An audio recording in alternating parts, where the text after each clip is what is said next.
Et c'est cet élément de la structure qui révèle la frauduleuse nature du système lui-même. L'application d'intérêts. Quand l'État emprunte de l'argent à la Fed ou qu'une personne emprunte de l'argent à une banque, il doit presque toujours rembourser avec des intérêts bruts. En d'autres termes, presque chaque dollar qui existe doit au final retourner dans une banque avec les intérêts payés également. Mais si tout l'argent est emprunté à la banque centrale et est gonflé par les banques commerciales au travers de prêts, seulement ce qui est dénommé comme le principal est créé depuis le stock d'argent. Alors maintenant, où est l'argent permettant de couvrir tous les intérêts dus? Nulle part. Il n'existe pas. Les ramifications de cette disposition sont renversantes, car le montant d'argent dû aux banques excédera toujours le montant d'argent disponible en circulation.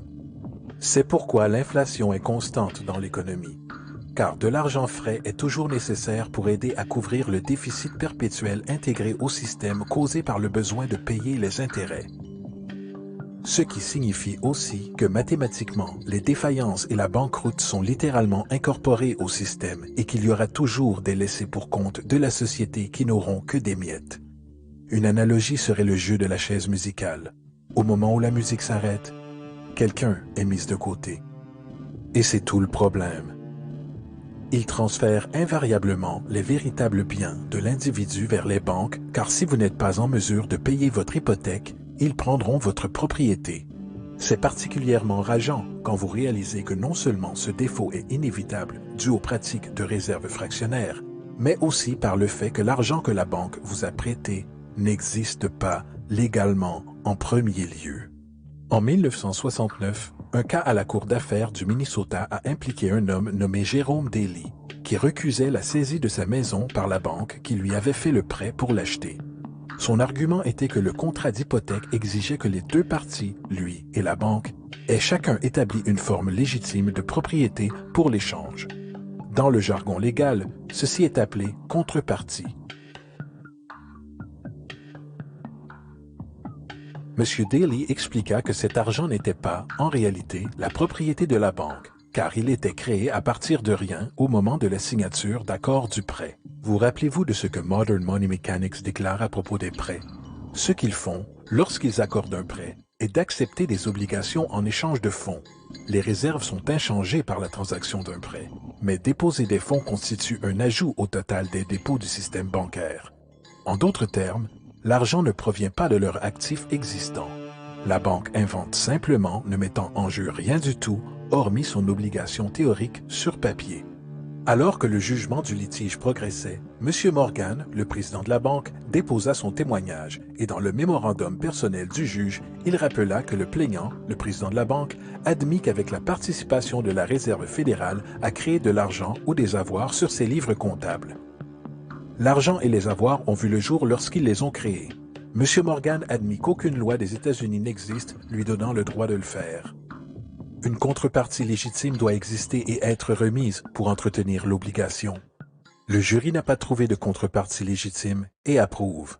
Il ajouta aussi, poétiquement, « Seul Dieu peut créer quelque chose de valeur à partir de rien. » Et sur cette révélation, la Cour rejeta la demande de saisie de la banque, et Daly garda sa maison.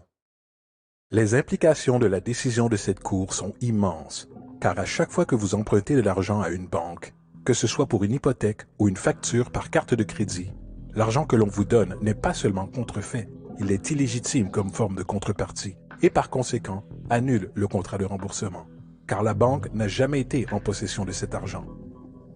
Malheureusement, de telles jurisprudences sont supprimées et ignorées, et le jeu du transfert perpétuel de biens et de la dette perpétuelle continue. Ce qui nous amène à l'ultime question. Pourquoi? Pendant la guerre civile américaine, le président Lincoln contourna les prêts à fort taux d'intérêt offerts par les banques européennes et décida de suivre ce que les pères fondateurs préconisaient, qui était de créer une monnaie indépendante et intrinsèquement sans dette. Elle a été appelée la Greenback. Peu après que cette mesure fut prise, un document interne circula entre différents intérêts banquiers anglais et américains, déclarant L'esclavage n'est autre que la possession du travail et porte avec lui le soin des travailleurs. Alors que le plan européen est que le capital doit contrôler le travail en contrôlant les salaires, ce qui peut être fait en contrôlant l'argent. Il n'est pas bon d'autoriser la greenback, car nous ne pouvons la contrôler. La politique de réserve fractionnaire perpétrée par la Réserve fédérale qui s'est répandue en pratique dans la grande majorité des banques dans le monde est en réalité un système d'esclavage moderne. Pensez-y. L'argent est créé à partir de dettes. Que font les gens lorsqu'ils sont débiteurs? Ils se proposent à l'embauche pour rembourser. Mais si l'argent ne peut être créé qu'à partir d'emprunts, comment la société peut être délivrée des dettes? Elle ne peut pas. Et c'est l'objectif. Et c'est la peur de perdre ses avoirs, secondée par la lutte pour garder le dessus, avec une dette perpétuelle et l'inflation inhérente au système, aggravée d'une pénurie incontournable dans la provision d'argent même, créée par des intérêts qui ne pourront jamais être remboursés, qui gardent l'esclave salarié dans ce chemin. Courant sur une roue de hamster, avec des millions d'autres, en effet propulsant un empire qui ne bénéficie réellement qu'à une élite au sommet de la pyramide. Car, à la fin de la journée, pour qui travaillez-vous réellement? Les banques. L'argent est créé dans une banque et inévitablement finit dans une banque. Ce sont les véritables maîtres, accompagnés des corporations et des gouvernements qu'ils supportent. L'esclavage physique oblige à nourrir et loger les gens. L'esclavage économique oblige les gens à se nourrir et se loger eux-mêmes. C'est l'une des arnaques les plus ingénieuses de manipulation sociale jamais créées, et à la base, c'est une guerre invisible contre la population. La dette est une arme utilisée pour conquérir et asservir des sociétés, et les intérêts sont ses munitions principales. Et comme la majorité vit ignorante de cette réalité, les banques, en association avec les gouvernements et les corporations, continuent à perfectionner et étendre leurs tactiques de guerre économique, générant de nouvelles bases, telles que la Banque mondiale et le Fonds monétaire international, tout en inventant un nouveau type de soldat, la naissance de l'assassin économique.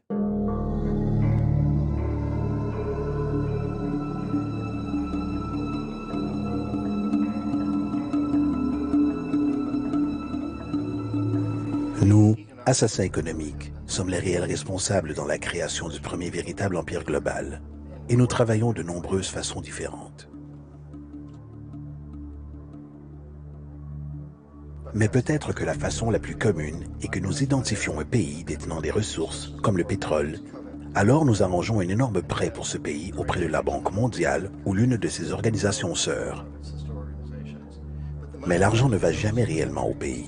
À la place, il est utilisé par nos grosses corporations pour construire des projets d'infrastructure dans ce pays. Centrales énergétiques, parcs industriels, ports, des choses qui profitent à quelques personnes riches de ce pays en plus de nos grosses corporations. Mais certainement pas à la majorité des gens du tout. Dans tous les cas, les gens, dans l'ensemble du pays, conservent une dette énorme. C'est tellement une grosse dette qu'ils ne peuvent payer. Et cela fait partie du plan. Donc, à un moment, nous, assassins économiques, revenons près d'eux et disons « Écoutez, vous nous devez énormément d'argent. Vous ne pouvez pas payer votre dette. Alors vendez-nous votre pétrole à bon marché pour nos compagnies pétrolières. Permettez-nous de construire une base militaire dans votre pays ou envoyer des troupes pour supporter les nôtres à un endroit du monde comme l'Irak ou votez avec nous dans le prochain vote aux Nations Unies pour que leurs compagnies d'électricité deviennent privatisées ou leur eau et système de canalisation soient privatisés et vendus aux sociétés états-uniennes ou autres sociétés multinationales. Donc, il y a une multitude de choses et manières typiques dont le FMI et la Banque mondiale travaillent. Ils mettent un pays en dette et cette dette est si grosse qu'elle ne peut être remboursée. Après quoi, elle offre de financer à nouveau cette dette et se faire payer plus d'intérêts. Et vous demandez ce quiproquo, que vous appelez conditionnalité, terme du FMI désignant certaines exigences ou bonne administration, ce qui signifie qu'ils doivent vendre leurs ressources, incluant plusieurs de leurs services sociaux, leur société de maintenance, leur système scolaire, parfois leur système pénal, leur système d'assurance à des sociétés étrangères. Donc c'est un double, triple, quadruple renvers dévastateur. Le besoin d'un tueur à gages économique est né au début des années 50, alors que Mossadegh venait d'être élu démocratiquement en Iran. Il était considéré comme l'espoir pour la démocratie dans le Moyen-Orient et considéré comme l'homme de l'année selon le Time Magazine. Une chose qu'il a apportée et fini par appliquer était que les compagnies pétrolières étrangères devaient payer le peuple iranien bien plus pour leur pétrole qu'elles ne le faisaient et que les Iraniens devaient profiter de leur propre pétrole. Politique étrange. Nous n'avons pas aimé cela, bien sûr. Mais nous étions anxieux de faire ce que nous faisons normalement, qui est d'envoyer les militaires. À la place, nous avons envoyé un agent de la CIA, Kermit Roosevelt, un parent de Teddy Roosevelt. Et Kermit y alla avec quelques millions de dollars. Et cela fut très, très efficace. Et dans un court laps de temps, il réussit à faire renverser Mossadegh et fit entrer le Shah d'Iran pour le remplacer, ce qui a toujours été favorable au pétrole. Et c'était véritablement efficace. Bombs overflow Tehran. Army officers shout that Mossadegh has surrendered and his regime as virtual dictator of Iran is ended. Pictures of the Shah are paraded through the streets as sentiment reverses. The Shah is welcomed home. De retour aux États-Unis, à Washington, les gens ont observé et dit « Wow, c'était facile et bon marché ». Donc, ceci a établi une nouvelle manière de manipuler des pays et de créer un empire. Le seul problème avec Roosevelt est qu'il était un agent officiel de la CIA. Et s'il s'était fait prendre, les conséquences auraient été dramatiques. Donc, très rapidement, à ce moment-là, décision fut prise d'utiliser des consultants privés pour passer l'argent depuis la Banque mondiale ou le FMI ou l'une des autres agences équivalentes ou de faire appel à des gens comme moi qui travaillons pour des sociétés privées afin que si nous étions pris, il n'y ait pas de conséquences gouvernementales.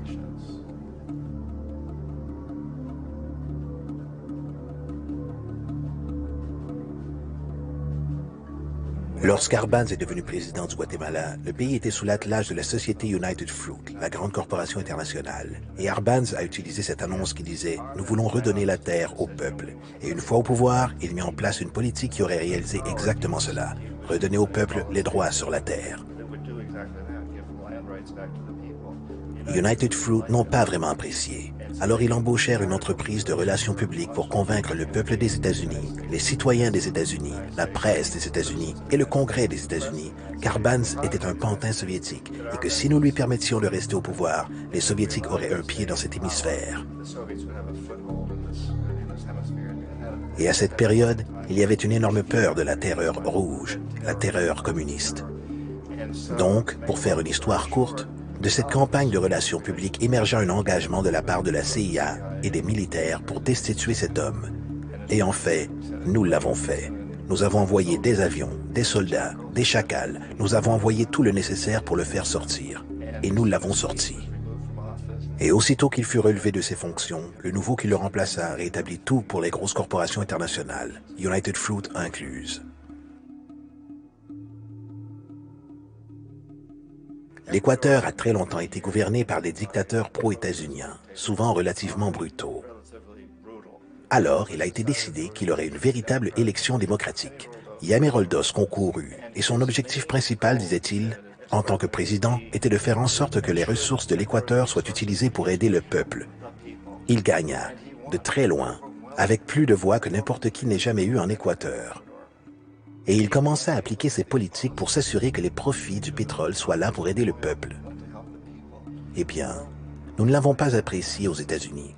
J'ai été envoyé comme l'un des assassins économiques pour changer Roldos, pour le corrompre, pour le rapprocher, pour lui faire savoir, vous savez, tu peux devenir très riche si toi et ta famille jouez selon nos règles. Mais si vous continuez à appliquer cette politique que vous avez promis, vous allez partir. Il n'a rien voulu savoir. Il a été assassiné. Aussitôt que l'avion s'écrasa, toute la zone a été bouclée. Les seules personnes autorisées étaient les militaires américains d'une base proche et quelques militaires équatoriens. Quand une investigation fut lancée, 2 témoins clés moururent dans un accident de voiture avant d'avoir une chance de témoigner. Un tas de choses très très étranges se sont passées autour de l'assassinat de Yameroldos. Je n'avais, comme la plupart des gens qui ont observé le cas, absolument aucun doute qu'il s'agissait d'un assassinat. Et bien sûr, dans ma position d'assassin économique, je m'attendais toujours à ce que quelque chose arrive à Yamé. Que ce soit un coup d'État ou un assassinat, je n'étais pas sûr, car il ne se laissait pas corrompre, et il ne se serait jamais permis d'être corrompu de la manière que nous le voulions.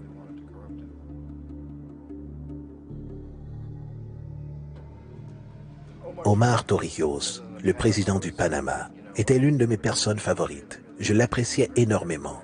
Il était très charismatique. C'était un type qui voulait vraiment aider son pays. Et quand j'ai essayé de l'acheter ou de le corrompre, il dit « Écoute, John », il m'appelait Juanito. Il dit « Écoute, Juanito, je n'ai pas besoin d'argent. Ce que j'ai réellement besoin, c'est que mon pays soit traité décemment. J'ai besoin que les États-Unis paient la dette qu'ils doivent à mon peuple pour tous les dégâts que vous avez causés ici. J'ai besoin d'être dans une position où je puisse aider les autres pays latino-américains à gagner leur indépendance et d'être libérés de cette terrible présence venant du Nord. Vous nous exploitez terriblement. J'ai besoin que le canal du Panama revienne dans les mains du peuple panaméen. C'est tout ce que je veux. Donc laissez-moi tranquille. N'essaie pas de m'acheter. On était en 1981 et en mai, Yameroldos se faisait assassiner. Et Omar était parfaitement au courant de cela. Torrijos rassemble sa famille et dit « Je suis probablement le prochain. Mais ça ne fait rien, car j'ai réalisé ce pourquoi je suis venu ici. J'ai renégocié le canal. Le canal sera désormais entre nos mains. Nous avons fini de négocier le traité avec Jimmy Carter. » En juin de la même année, 2 mois plus tard, il s'écrasa aussi dans un accident d'avion, qui, il n'y a aucun doute, fut exécuté par les chacals commandités par la CIA. Une énorme quantité de preuves, dont celle d'un agent de sécurité de Torrijos, lui donna au dernier moment, alors qu'il montait dans l'avion, un magnétophone. Un petit magnétophone qui contenait une bombe.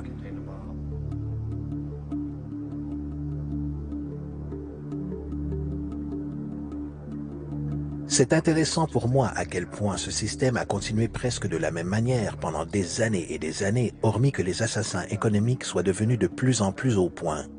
Puis, nous avons fait face à très récemment ce qui s'est passé au Venezuela. En 1998, Hugo Chavez se fait élire président, succédant à une longue lignée de présidents qui ont été très corrompus et qui ont littéralement détruit l'économie du pays. Et Chavez fut élu au milieu de tout cela. Chavez se dressa face aux États-Unis et il le fit principalement en demandant que le pétrole vénézuélien soit utilisé pour aider le peuple vénézuélien. Eh bien, nous n'avons pas aimé cela aux États-Unis. Alors, en 2002, un coup d'État fut arrangé. Il n'y a pas de doute pour moi ni pour la plupart des gens que la CIA était derrière ce coup.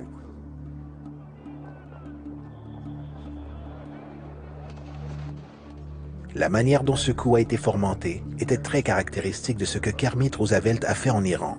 De payer des gens pour sortir dans la rue, pour troubler, pour protester, pour dire que Chavez était très impopulaire.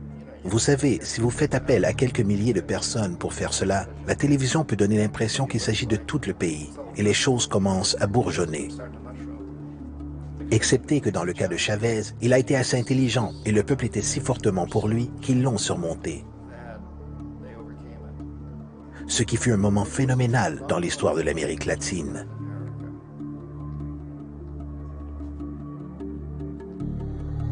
L'Irak, effectivement, est l'exemple parfait de la façon dont le système entier fonctionne.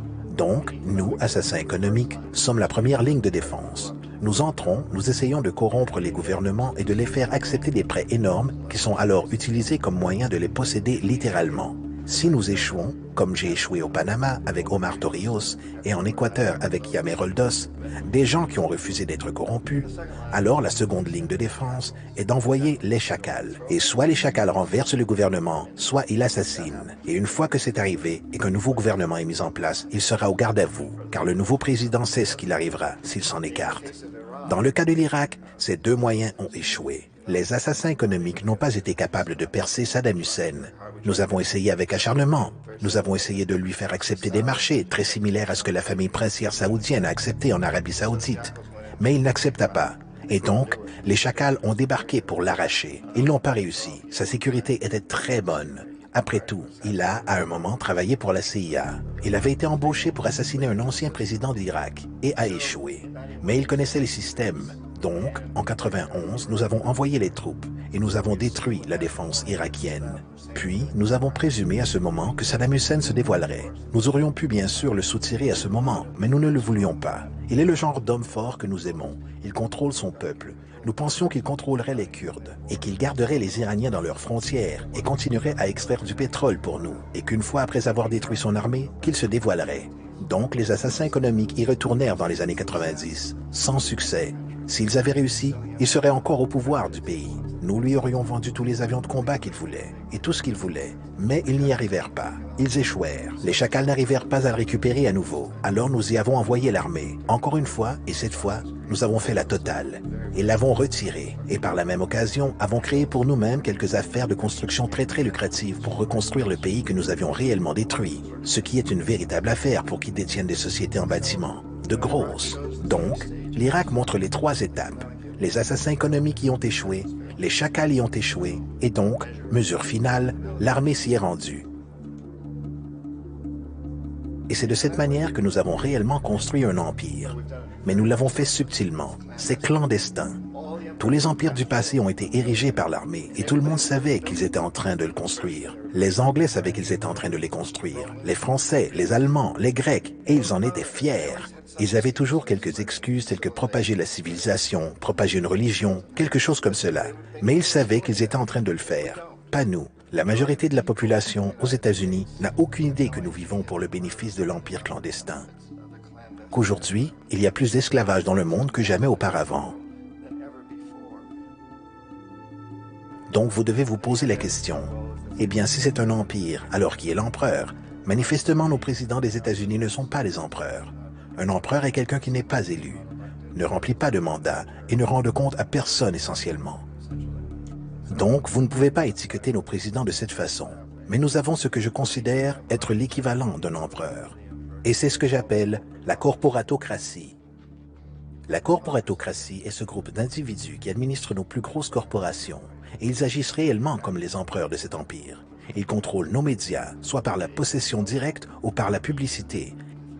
Ils contrôlent la plupart de nos politiciens car ils financent leurs campagnes, soit au travers de corporations ou des contributions personnelles qui émergent des corporations.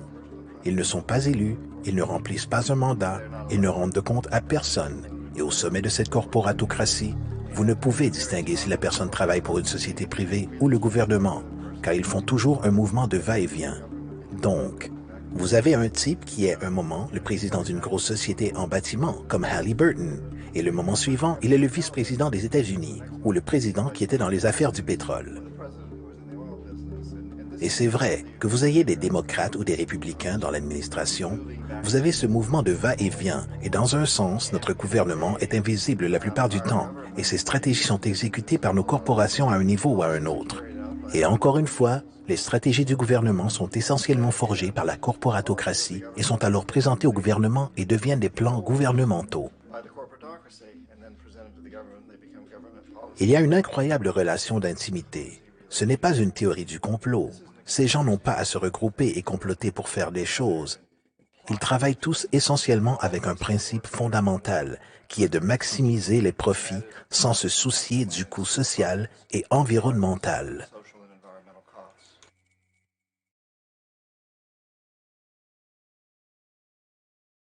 Cette opération de manipulation par la corporatocratie au travers des dettes, corruption et renversement politique est appelée mondialisation.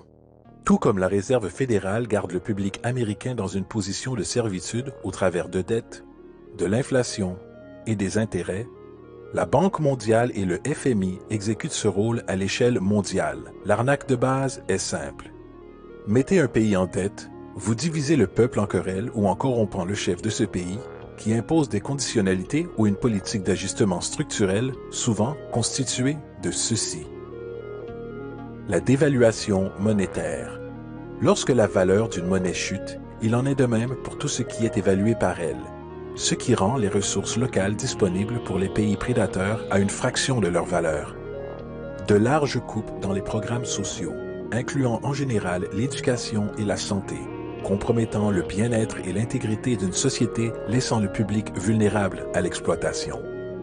Privatisation des entreprises publiques signifie que les systèmes socialement importants peuvent être achetés et contrôlés par des corporations étrangères pour le profit. Par exemple, en 1999, la Banque mondiale insista pour que le gouvernement bolivien vende le système public d'approvisionnement d'eau de sa troisième ville la plus grande à une subdivision de la société états-unienne Bechtel. Aussitôt que ça se produisit, la facture d'eau des résidents locaux, déjà appauvris, grimpa en flèche. Il a fallu attendre une véritable révolte du peuple pour que le contrat de Bechtel soit annulé. Ensuite, il y a la libération des échanges, ou l'ouverture de l'économie en retirant toutes les restrictions sur les échanges extérieurs, ce qui permet un certain nombre de réalisations économiques abusives, telles que l'importation massive de produits par les sociétés transnationales, disloquant la production indigène et ruinant l'économie locale. Un exemple est la Jamaïque, qui, après avoir accepté des prêts et des conditionnalités de la Banque mondiale, a perdu son plus grand marché de récolte en raison d'une compétition avec les importations de l'Ouest. Aujourd'hui, d'innombrables agriculteurs sont sans travail car ils sont incapables de rivaliser contre les grosses sociétés. Une autre variation est la création de nombreux apparemment inaperçus, non régulés, inhumaines, fabriques de vêtements, qui profitent d'une privation économique imposée. De plus, en raison d'une production non régulée, la destruction environnementale est perpétuelle, étant donné que les ressources d'un pays sont souvent exploitées dans l'indifférence des corporations, tout en générant délibérément de larges quantités de polluants. La plus grande poursuite judiciaire environnementale dans l'histoire du monde aujourd'hui est menée par 30 000 Équatoriens et Amazoniens contre Texaco, qui est maintenant détenu par Chevron. Donc c'est contre Chevron, mais pour des activités menées par Texaco. Ils ont estimé que Exxon Valdez a déversé 18 fois plus sur la côte de l'Alaska. Dans le cas de l'Équateur, ce n'était pas un accident. La compagnie pétrolière l'a fait intentionnellement. Ils savaient qu'ils allaient faire des économies plutôt que de prendre des dispositions appropriées. De plus, un simple regard sur la performance de la Banque mondiale révèle que l'institution qui proclame publiquement d'aider les pays pauvres à se développer et d'atténuer la pauvreté n'a rien fait d'autre que d'augmenter la marge entre la pauvreté et la richesse, alors que les profits des entreprises s'envolent. En 1960, la différence de revenus entre le 5e des gens des pays les plus riches et le 5e des pays les plus pauvres était de 30 contre 1. En 1998, il était de 74 contre 1. Alors que le PNB mondial augmentait de 40% entre 1970 et 1985, la pauvreté augmentait de 17%. Alors qu'entre 1985 et 2000, le nombre de gens vivant avec moins de $1 par jour augmenta de 18%. Même que le Joint Economic Committee du Congrès américain admet qu'un faible 40% des projets de la Banque mondiale est une réussite. À la fin des années 60, la Banque mondiale est intervenue en Équateur avec de larges prêts. Pendant les 30 années qui suivirent, la pauvreté s'accrut de 50% à 70%. Le sous-emploi ou le chômage s'accrut de 15% à 70%.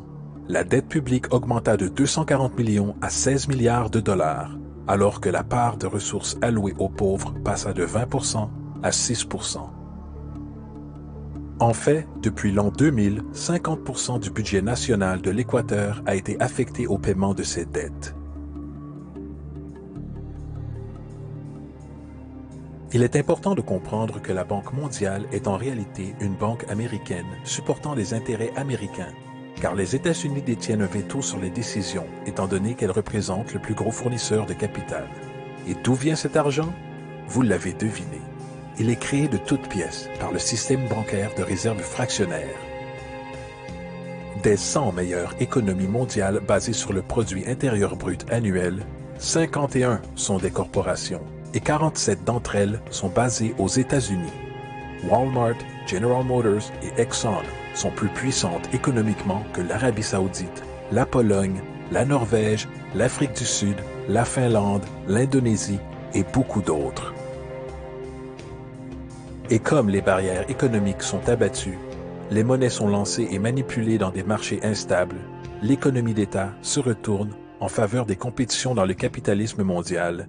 L'empire s'agrandit. You get up on your little 21-inch screen and howl about America and democracy.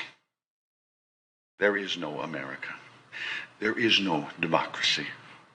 There is only IBM and ITT and AT&T and DuPont, Dow, Union Carbide, and Exxon. Those are the nations of the world today. What do you think the Russians talk about in their councils of state? Karl Marx? They get out their linear programming charts, statistical decision theories, Minimax solutions, and compute the price-cost probabilities of their transactions and investments, just like we do. We no longer live in a world of nations and ideologies, Mr. Beale. The world is a college of corporations, inexorably determined by the immutable bylaws of business. The world is a business, Mr. Beale.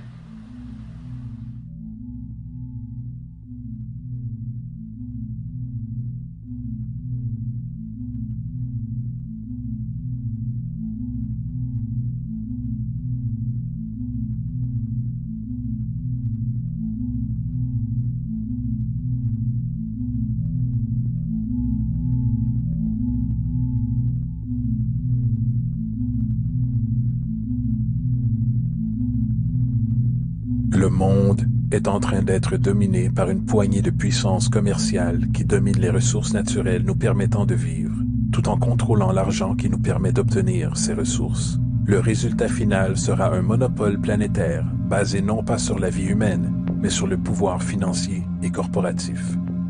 Et comme les inégalités s'agrandissent, naturellement, de plus en plus de peuples deviennent désespérés. Donc l'institution a été forcée de trouver une nouvelle manière de faire face à toute personne qui conteste le système. Ils ont donc mis au monde le terroriste. Le terme terroriste est une distinction creuse désignant toute personne ou groupe qui choisirait de défier l'ordre établi. Ceci n'est pas à confondre avec le fictif Al-Qaïda, qui est en réalité le nom d'une base de données informatique des Moudjahidines supportée par les États-Unis dans les années 80.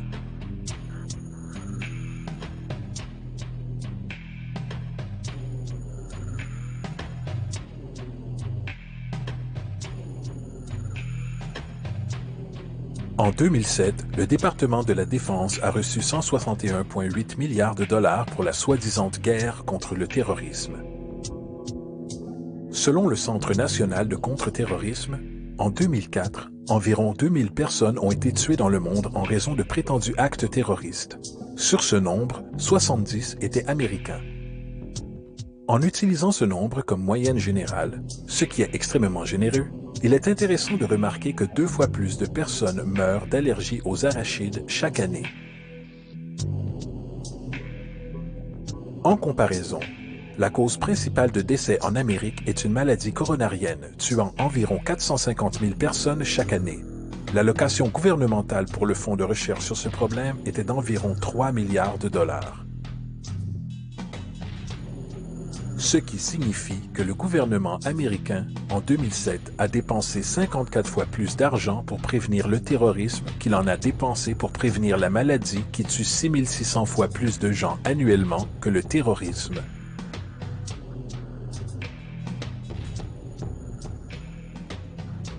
Pourtant, les mots terrorisme et Al-Qaïda sont utilisés arbitrairement dans les médias pour qualifier toute action entreprise contre les intérêts des États-Unis. Le mythe s'élargit. À la mi-2008, le procureur général des États-Unis proposa en fait que le Congrès américain déclare officiellement la guerre contre le fantasme. Sans mentionner qu'en juillet 2008, il y a maintenant plus de 1 million de gens actuellement fichés sur la liste de surveillance terroriste américaine. Cette soi-disant mesure antiterrorisme n'a bien sûr rien à voir avec la protection sociale et tout à voir avec la préservation de l'ordre établi contre les sentiments anti-américains croissants, à la fois au niveau national et international, qui est légitimement fondé sur l'expansion de l'empire des sociétés basées sur la cupidité qui exploite notre monde. Les vrais terroristes de notre monde ne se rencontrent pas dans le noir à minuit, ou crient Allah Akbar avant une quelconque action violente. Les vrais terroristes de notre monde portent des costumes à 5 000 $ et travaillent dans les plus hautes sphères de la finance, du gouvernement et des affaires. Alors, que faisons-nous? Comment stoppons-nous un système de cupidité et de corruption qui a tellement de pouvoir et d'élan? Comment stoppons-nous ce comportement de groupe aberrant qui ne ressent aucune compassion pour les milliers de morts en Irak et en Afghanistan pour que la corporocratie puisse contrôler les ressources énergétiques et la production d'opium pour les profits de Wall Street?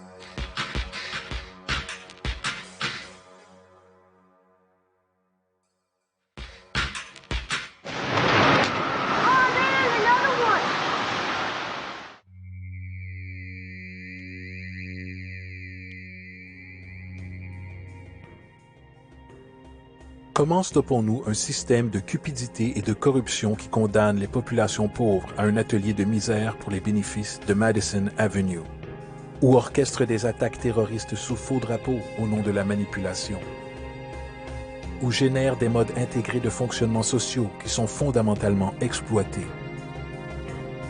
ou réduit systématiquement de nombreuses libertés et viole les droits de l'homme afin de se protéger lui-même de ses imperfections.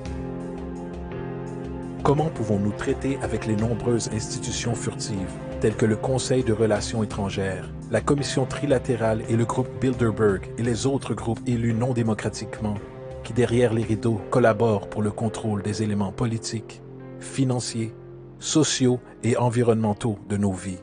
Afin de trouver une réponse, nous devons d'abord chercher la véritable cause sous-jacente, car le fait est, l'égoïsme, le pouvoir corrompu et les groupes basés sur le profit ne sont pas la vraie source du problème.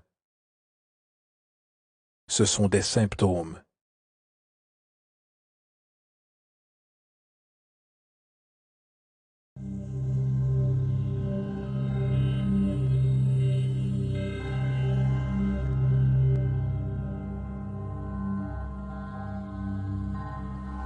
Mon nom est Jacques Fresco. Je suis un designer industriel et un ingénieur social. Je suis très intéressé par la société et par le développement d'un système qui pourrait être viable pour tout le monde. Avant tout, le mot corruption est une invention monétaire, ce comportement aberrant, comportement qui est perturbant pour le bien-être du peuple. Eh bien, vous avez affaire au comportement humain. Et le comportement humain se révèle être déterminé par l'environnement, signifiant si vous êtes élevé par les Indiens séminoles en tant qu'enfant, sans jamais avoir vu autre chose, vous retenez ce système de valeurs. Et il en va ainsi pour les nations, les individus, les familles essayant d'endoctriner leurs enfants dans leur foi particulière et leur pays, et qu'ils se sentent comme faisant partie de tout cela. Et ils construisent une société qu'ils appellent établie. Ils établissent un point de vue accessible et tentent à le perpétuer. Alors que toutes les sociétés sont en fait émergentes, pas établies. Et donc, ils rejettent les nouvelles idées qui interfèrent avec l'ordre établi. Les gouvernements essayent de perpétuer ce qui les garde au pouvoir. Les gens ne sont pas élus au poste politique pour changer les choses. Ils y sont mis pour conserver les choses telles qu'elles sont. Donc, vous voyez, les bases de la corruption sont dans notre société. Laissez-moi expliquer. Toutes les nations sont foncièrement corrompues, car elles tentent à maintenir les institutions existantes. Je ne veux pas dire de maintenir ou de dévaloriser tous les pays, mais le communisme, le socialisme, le fascisme, le libre entreprise et tous les autres sous-cultures sont les mêmes. Elles sont essentiellement corrompues.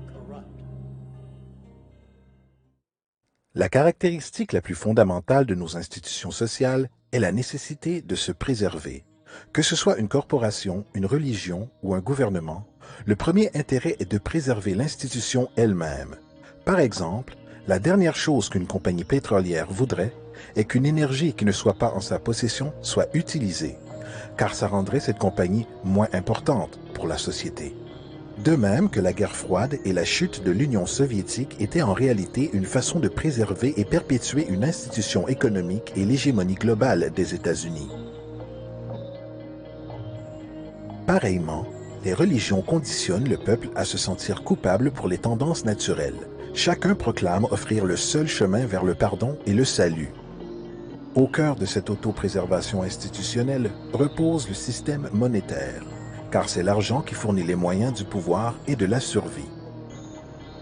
C'est pourquoi, tout comme une personne pauvre peut être amenée à voler pour survivre, c'est une tendance naturelle de faire tout le nécessaire pour prolonger la rentabilité d'une institution. Ceci rend particulièrement difficile pour les institutions basées sur le profit de changer, car cela met en danger non seulement la survie de larges groupes de gens, mais aussi le douillet mode de vie matérialiste associé à la prospérité et au pouvoir. Donc, la paralysie nécessaire de préserver une institution en dépit de son importance sociale est largement ancrée dans le besoin d'argent ou profit.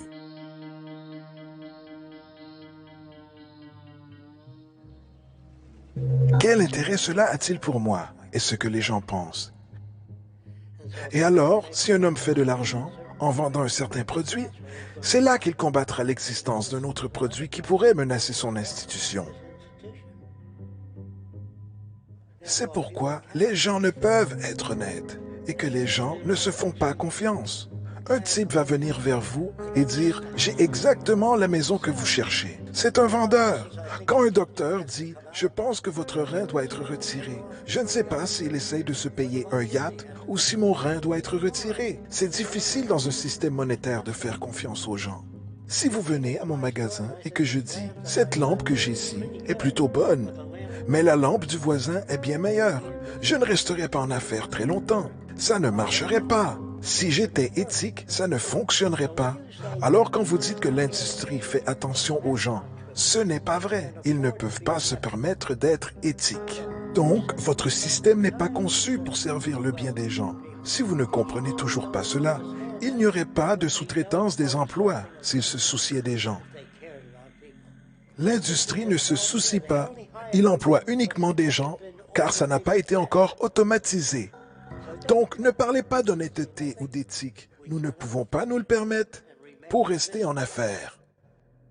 Il est important de montrer que quel que soit le système social, qu'il soit fasciste, socialiste, capitaliste ou communiste, le système sous-jacent reste encore l'argent, le travail et la compétition.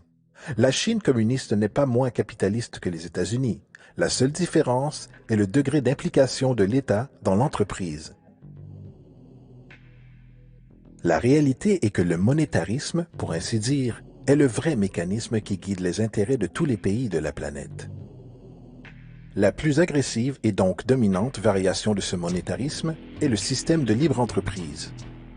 La perspective fondamentale mise devant par le premier économiste du marché libre, comme Adam Smith, est que l'égocentrisme et la compétition tendent vers la prospérité sociale, car la compétition crée un stimulant qui motive les gens à persévérer. Cependant, ce qui n'est pas dit est à quel point une économie basée sur la compétition mène invariablement vers une corruption stratégique, une consolidation du pouvoir et des biens, une stratification sociale, une paralysie technologique, un abus du travail et finalement une forme déguisée de gouvernement dictatorial par la riche élite. Le mot corruption est souvent défini par perversion morale. Si une compagnie déverse des rejets toxiques dans l'océan pour économiser de l'argent, la plupart des gens identifient cela comme un comportement corrompu. À un niveau plus subtil, quand Walmart s'installe dans une petite ville et force les petites boutiques à fermer car incapables de rivaliser, une zone floue émerge. Mais que fait Walmart de si mauvais? Pourquoi devrait-il se soucier des organisations familiales qu'ils détruisent? Mais encore plus subtil, quand une personne est renvoyée de leur travail parce qu'une nouvelle machine a été créée qui peut faire le travail pour moins d'argent, les gens tendent à accepter cela comme « ainsi va la vie », sans voir l'inhumanité inhérente à une telle action. Car le fait est qu'il s'agisse de déverser des déchets toxiques, posséder un monopole ou de diminuer la main-d'œuvre, le motif est le même, profit. Ce sont tous des différents degrés du même mécanisme d'autopréservation qui met toujours le bien-être du peuple au second plan du gain monétaire. C'est pourquoi la corruption n'est pas un sous-produit du monétarisme. C'est son véritable fondement. Et bien que la plupart des gens reconnaissent cette tendance à un niveau ou à un autre, la majorité reste naïve quant à l'ensemble des implications d'avoir un mécanisme si égocentrique comme direction mentale dans la société. Internal documents show that after this company positively, absolutely knew that they had a medication that was infected with the AIDS virus, they took the product off the market in the U.S. and then they dumped it in France, Europe, Asia, and Latin America. The U.S. government allowed it to happen. The FDA allowed this to happen. And now the government is completely looking the other way. Thousands of innocent hemophiliacs have died from the AIDS virus. This company knew absolutely that it was infected with AIDS. They dumped it because they wanted to turn this disaster into a profit. Donc, vous voyez, vous avez une corruption inhérente. Nous prenons tous les uns des autres et vous ne pouvez espérer de l'honnêteté dans ce genre de choses. Un sentiment qu'ils ne savent pas qui élire. Ils pensent en termes de démocratie qui ne peut pas être possible dans une économie basée sur l'argent. Si vous avez plus d'argent pour promouvoir votre position, la position que vous désirez au gouvernement, ce n'est pas une démocratie. Ça sert pour ceux en possession de différents avantages. Donc, c'est toujours une dictature des élites financièrement riches.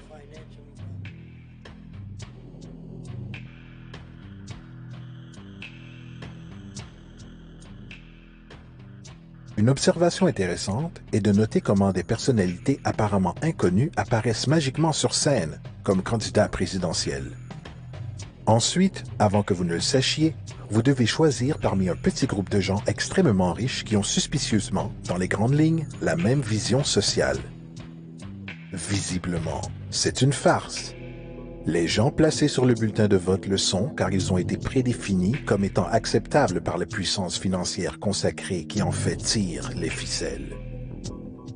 Pourtant, la plupart de ceux qui perçoivent cette illusion de la démocratie pensent souvent « si seulement nous pouvions juste avoir notre honnête éthique politicien au pouvoir, alors nous serions bien ».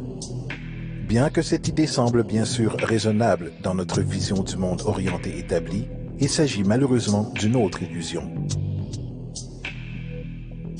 Car lorsqu'il faut s'abaisser à ce qui est réellement important, les institutions politiques et les politiciens eux-mêmes n'ont absolument aucune compétence sur le fonctionnement de notre monde et notre société. Ce ne sont pas les politiciens qui résolvent les problèmes.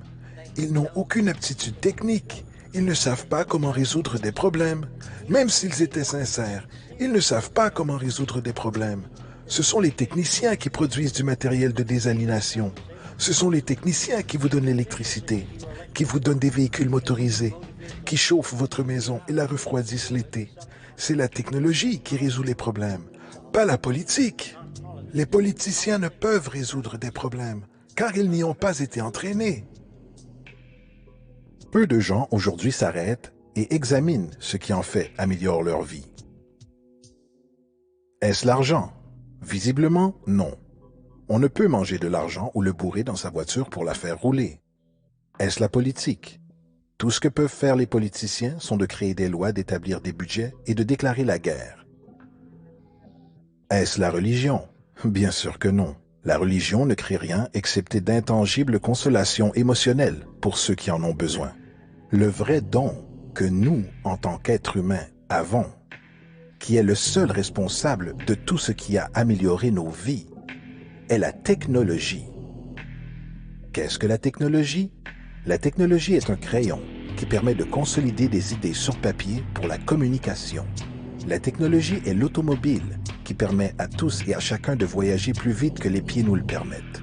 La technologie est une paire de lunettes qui redonne la vue à ceux qui en ont besoin. La technologie appliquée elle-même n'est autre qu'une extension des attributs humains qui réduit l'effort humain, libérant les humains d'une corvée ou d'un problème particulier. Imaginez ce que votre vie serait aujourd'hui sans téléphone, ou un four, ou un ordinateur, ou un avion. Tout ce qui se trouve dans votre maison, que vous prenez pour acquis depuis une sonnette, à une table, à une machine à laver, est de la technologie générée par l'ingéniosité scientifique et créative des techniciens humains. Pas l'argent, ni la politique, ni la religion. Ce sont de fausses institutions. Et écrire à votre député est fantastique. Ils vous disent, écrivez à votre député si vous voulez que quelque chose soit fait. Les hommes à Washington devraient être à l'avant-garde de la technologie, à l'avant-garde de l'anthropologie, à l'avant-garde du crime. Tous les facteurs qui forment le comportement humain. Vous n'avez pas à écrire à votre député. Quel genre de gens sont-ils pour être nommés à faire ce travail? L'avenir sera très difficile. Et la question émise par les politiciens est combien ce projet va-t-il coûter? La question n'est pas combien ce projet coûtera-t-il. Avons-nous les ressources? Et nous avons aujourd'hui les ressources pour loger tout le monde, construire des hôpitaux partout dans le monde, construire des écoles partout dans le monde, les meilleurs équipements dans les labos pour enseigner et faire des recherches médicales. Vous voyez, nous avons tout cela, mais nous sommes dans un système monétaire. Et dans un système monétaire, il y a du profit. Et quel est le mécanisme fondamental qui dirige le système de profit en dehors de lui-même? Qu'est-ce qui maintient exactement cette compétitivité de pointe? Est-ce l'efficacité et la viabilité? Non, ça ne fait pas partie du plan. Rien de produit dans notre société basée sur le profit est même de loin viable ou efficace. Si c'était le cas, il n'y aurait pas plusieurs milliards de dollars dépensés chaque année dans l'industrie automobile. Ni que la durée de vie moyenne des appareils électroniques soit de moins de 3 mois avant d'être désuet. Est-ce l'abondance? Absolument pas. L'abondance, basée sur la loi de l'offre et de la demande, est en fait quelque chose de négatif. Si une compagnie diamantaire trouve 10 fois la quantité usuelle de diamants durant leur minage, ce qui signifie que le stock de diamants a augmenté, ce qui signifie que le coût et le profit par diamant baissent. Le fait est efficacité, viabilité et abondance sont les ennemis du profit. Pour le dire en un mot, c'est le mécanisme de rareté qui accroît les profits. Qu'est-ce que la rareté? C'est basé sur le maintien de la valeur des produits. Diminuer la production de pétrole augmente les prix. Entretenir la rareté des diamants maintient les prix hauts. Ils brûlent des diamants à la Kimberley Diamond Mine. Ils en font du carbone. Cela maintient le prix haut. Donc, que cela signifie pour la société quand la rareté produite naturellement ou par manipulation est une condition bénéfique pour l'industrie? Cela signifie que la viabilité et l'abondance ne se produiront jamais dans un système de profit, car cela va à l'encontre de la nature de la structure. Par conséquent, il est impossible d'avoir un monde sans guerre ou pauvreté. Il est impossible de continuellement améliorer la technologie vers ses états les plus efficaces et productifs. Et, plus dramatiquement, il est impossible d'espérer que l'être humain se comporte de façon réellement éthique ou honnête.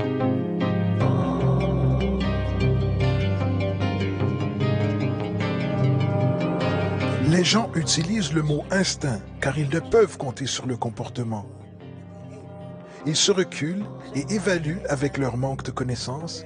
Ils se disent des choses comme « les humains sont faits d'une certaine manière, la cupidité est une chose naturelle », comme s'ils avaient travaillé des années dessus. Et ce n'est pas plus naturel que de porter des vêtements. What we want to do is to eliminate the causes of the problems, eliminate the processes that produce greed and bigotry and prejudice and people taking advantage of one another and elitism, eliminating the need for prisons and welfare.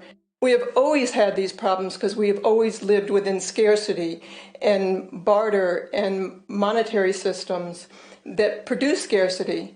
Si vous abolissez les conditions qui génèrent ce que vous appelez les comportements socialement offensifs, ils n'existeront plus. Quelqu'un dit, eh bien écoute, sont-ils innés? Non, ils ne le sont pas. There is no human nature, there's human behavior, and that's always been changed throughout history. You're not born with bigotry and greed and corruption and hatred. You pick that up within the society. La guerre, la pauvreté, la corruption, la faim, la misère, la souffrance humaine ne changeront pas dans un système monétaire. En fait, il n'y aura que très peu de changements significatifs. Il faudra redéfinir notre culture ou valeurs, et ça doit être mis en rapport avec les ressources de la Terre. Non pas sur une opinion humaine ou des idées politiques dont le monde devrait être, ou sur une idée religieuse de la condition des affaires humaines. Et c'est de cela que se préoccupe The Venus Project, la société à propos de laquelle nous allons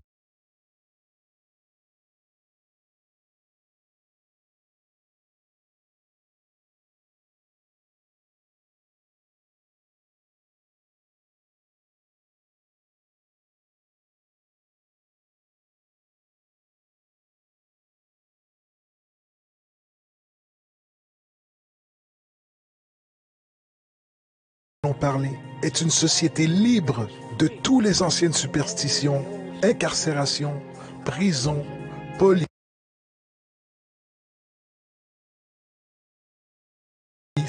cruauté et loi. Toutes les lois vont disparaître et les professions vont disparaître. Celles qui ne sont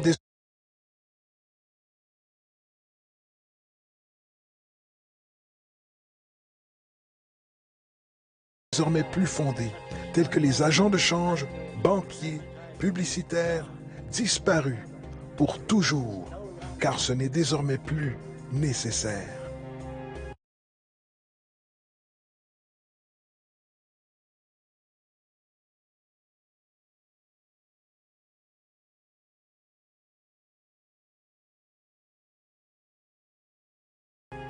Quand nous saisissons que c'est la technologie conçue par l'ingéniosité humaine qui libère l'humanité et accroît notre qualité de vie, nous réalisons alors que notre objectif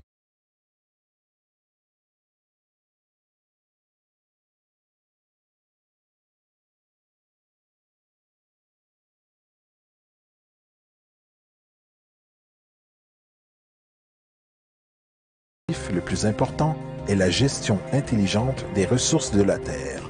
Car c'est à partir de ces ressources naturelles que nous obtenons les matériaux pour continuer notre chemin.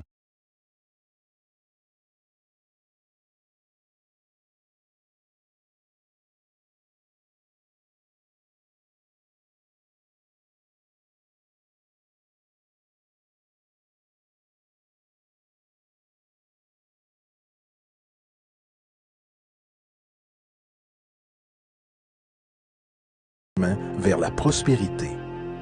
En discernant cela, nous pouvons voir que l'argent existe fondamentalement comme une barrière vers ces ressources, car virtuellement,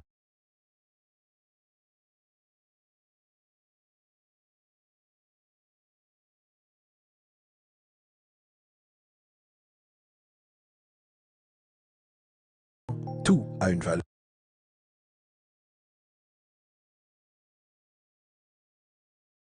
financière. Et pourquoi avons-nous besoin d'argent pour obtenir ces ressources? En raison d'une rareté, réelle ou fictive.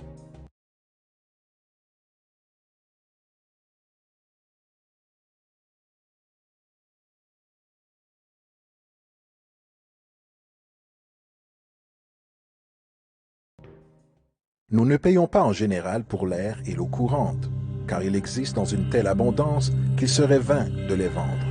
Donc, logiquement, si